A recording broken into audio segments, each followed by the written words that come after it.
कधी पण परिस्थितीचं कारण पुढं करून माघार घेऊ नका. इतरांना कारणं देऊ नका. कोणी त्याचा विचार करणार नाही. परिस्थिती काय आहे, कशी होती, कशी आहे, कशी राहणार आहे, याच्याशी कोणाला काही घेणं-देणं नसतं. तुमच्या आज आणि आत्ता असण्याशी घेणं-देणं असतं. त्यामुळं परिस्थितीचं जे वातावरण तुम्ही निर्माण करता आणि परिस्थितीमध्ये अडचणी आहेत, संकट आहेत, समस्या आहेत, याचा जो भ्रम तयार करता आणि यामध्ये राहता, यामध्ये जगता, तर त्यामुळं तुमचंच नुकसान होणारं असतं. कारण परिस्थिती तुम्ही बदलली तर बदलणारी असते. इतर कोणी परिस्थिती बदलायला येत नाही. परिस्थिती कोणी निर्माण केलेली नसती, तर ते का बदलायला येतील?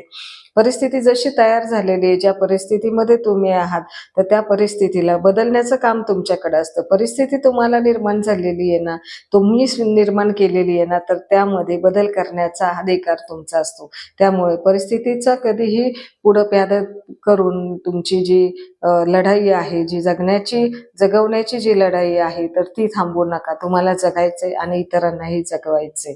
म्हणून परिस्थितीला दूर करा आणि तुम्ही पुढे या.